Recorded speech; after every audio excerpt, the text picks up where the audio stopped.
What's poppin', everyone? It's Scout Eveleth, your local realtor, and today we are going to be talking about whether or not cash is really king here in the Villages, Florida. By the end of this video, you'll understand the difference between using cash and financing to purchase a home, how much you can expect to save if you're planning on using cash, and how you're able to make a cash offer on a home even if you're not planning to purchase with cash. So if you're thinking about buying, selling, or just wanting to stay up to date on everything that's happening here in the Villages, Florida, make sure you smash the like button and subscribe to the channel so you don't miss out. So with that said, thank you so much, and let's get right into it. First, even though it seems pretty straightforward, most buyers and sellers often confuse what a cash offer really is, so let's go ahead and briefly discuss that now. Simply put, a cash offer is an offer where the buyer plans to purchase a home without the use of a mortgage or other special financing. Most people are with me there, but here's where some people really get it confused. Now, a cash offer does not mean that there are no other contingencies in place. In fact, a cash offer can have as many or sometimes more contingencies than a finance offer. And in case you didn't know, a contingency is a condition or requirement that must be fulfilled in order for a contract to be valid. For example, cash offers do not usually have contingencies. However, they can easily make a contingency where the buyer would need to sell their home before they plan to purchase this newest home. They could also make a contingency where the home would need to get appraised for a certain amount, or they could make it a requirement that they're able to get insurance on a particular home, all as part of the contract. Now, most of these contingencies are not common, especially here in the Villages. However, the home sale contingency does come up from time to time, so be sure to keep that in mind whether you're planning to write an offer or receive an offer on your home. My point is, when people hear cash offers, they automatically assume that there are no strings attached, but just be careful because this is not always the case. So now that we understand a little bit more about cash offers, let's go ahead and talk about some of the benefits of using cash to purchase a home. Now, there's a few reasons that cash is considered to be king when purchasing a home, so let's go over some of those reasons right now. Number one, cash deals are going to be simpler than financing. Here in the state of Florida, when you buy a home with cash, there is no requirement for you to have an appraisal, a survey, an inspection, or even homeowner's insurance. Now, to be clear, I'm not saying that you shouldn't get these services. I'm just saying that they are not required. So if you decided not to go with any of these services, it will definitely make the buying process a bit easier, and you'll end up saving a little bit of money as well. You'll also have less paperwork to fill out and follow up on if you decide not to go with any of these services. So again, it does make your life a little bit easier as you move through the buying process and work towards closing. This brings us to number two. Cash deals are going to have less cost than financing. Another benefit of using cash is you're going to save a lot of money on closing costs. Now, we will go more in depth on the actual figures a bit later, but just keep in mind, this is where your biggest portion of savings is going to come from if you decide to go with cash versus financing. And now we're at number three. Cash deals are less risky for the seller. Most of the time, cash transactions are going to have the standard inspection period, and that's about it. Unless they're needing to sell their home or have made some other special considerations or requirements, it's usually just going to be pretty straightforward. Since they have minimal requirements when compared to financing, this carries much less risk for the seller, so generally sellers are going to feel more comfortable with a cash offer than they would with a finance offer. Finally, we have the fourth reason, which is cash deals usually close quicker. Again, since a cash offer has less requirements, closing can easily happen in 30 days or less. Some sellers are going to prefer a quicker closing, but some sellers are not. So it's a little bit up in the air as to which is going to be better. It's really going to depend on the seller's situation and their goals for getting the home sold more than anything else. Also, please keep in mind, a cash offer does not automatically mean you can send the sellers a lowball offer. In the Villages, well-maintained homes still command a very competitive price regardless of how you're paying.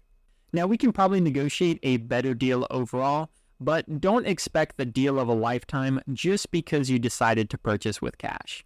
2 out of 3 homes here in the Villages are purchased with cash, so keep in mind it's actually more common to purchase in the Villages with cash than without cash. But let's go ahead and check out some of the other requirements for making a cash offer.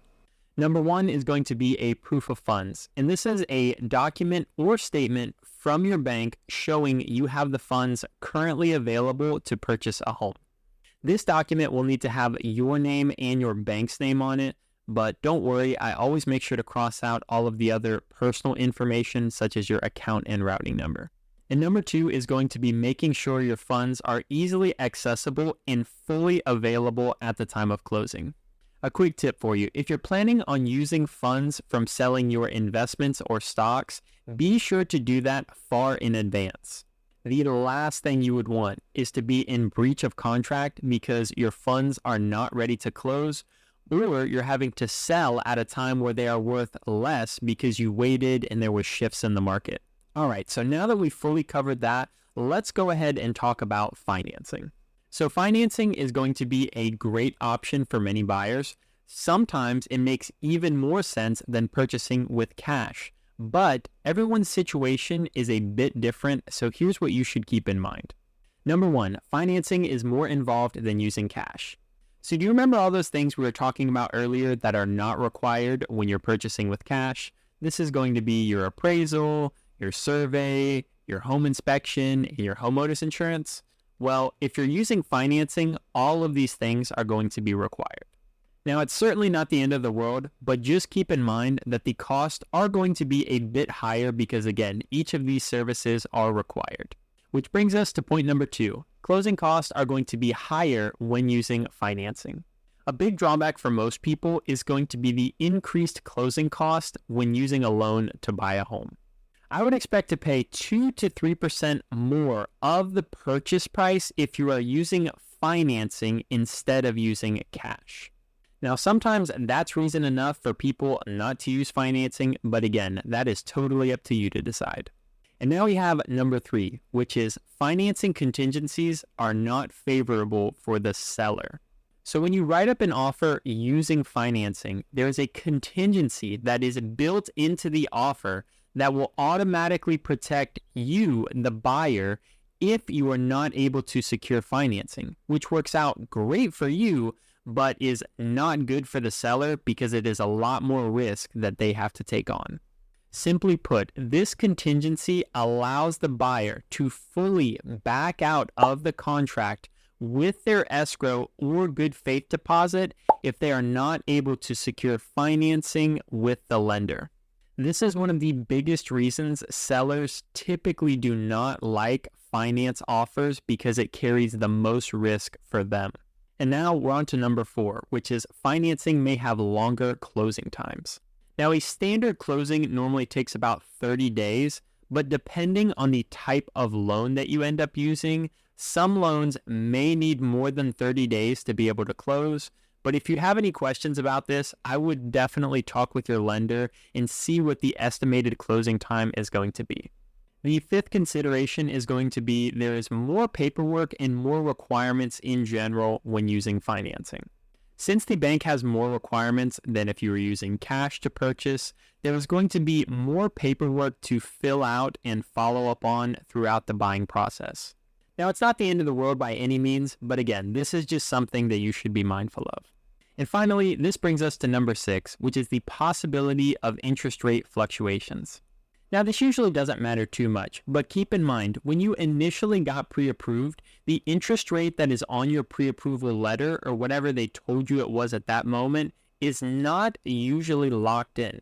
So this rate is subject to change and it could go up or down as you move closer to the closing date. But keep in mind, if interest rates decided to skyrocket like they did in 2022, jumping from 3.2% all the way to 7.1%, then that could really put you in a bind. So it's not something that I would worry about too much, but make sure you're talking and communicating with your lender very regularly so you know what to expect. Now keep in mind, if you're using financing, you'll still need a pre-approval letter before you can put in an offer on a home. Sellers will not consider any offers, whether it is cash or financing, without seeing documentation showing that you are qualified to purchase their home. At the end of the day, the seller just wants to know that you are a serious buyer, because they're taking a risk when they accept any offer, because then they'll have to pull their home off the market. Now, another general tip for you is, once you decide to make an offer, whether it's cash or financing, be sure to stick with it. Changing from cash to financing or vice versa can really complicate things, especially if you already have a signed accepted offer on a home. So make sure you figure this out ahead of time. Because keep in mind, if you tried to end up changing, here's a few things that can happen. First, the sellers do not have to accept a new or updated offer, especially if you already have a signed contract. If that happens, you could risk losing your escrow or good faith deposit if you end up breaching the contract. Also, if you're trying to change from cash to financing or vice versa, this could mess with the closing date. So if you're not able to close by the originally agreed upon time, again, you could be in breach of contract and your escrow could be subject to collections. Just remember, be sure to figure out if you're using cash or financing before you end up making an offer. Whether you're choosing cash or financing, the key is to be prepared. Understanding your financial situation and knowing what you can afford will allow you to decide what makes more sense for you the next time you decide to buy or sell. And if you're on the fence, here's a few important questions you should be asking. Do you have the funds to purchase a home outright?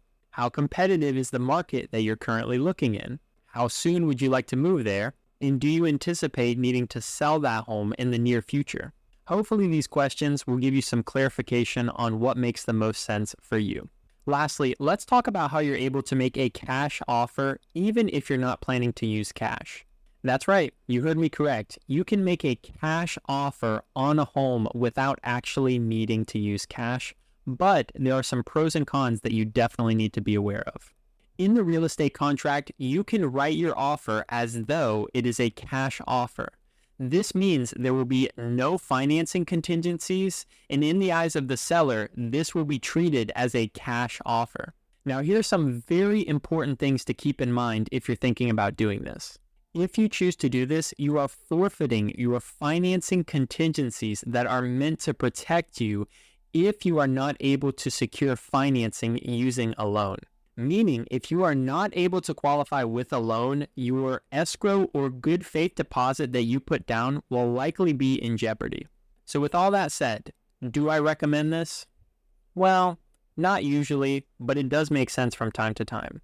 In a competitive market, or if there's a multiple offer situation on a home that you absolutely fell in love with, as long as you're aware of the risk associated with doing this, this could be the difference between your offer getting accepted or not accepted in a very competitive environment. Again, just be very careful and always know what you're getting yourself into before you sign or agree with anything. So with that said, I hope you found this video helpful or enjoyable. If you did, be sure to smash the like button and subscribe to the channel so it promotes this video to more wonderful people just like yourself. So if you have any specific questions or concerns about the Villages, Florida, be sure to put them in the comments down below. I always make sure to respond to everybody, so that way your question or concern will definitely get answered.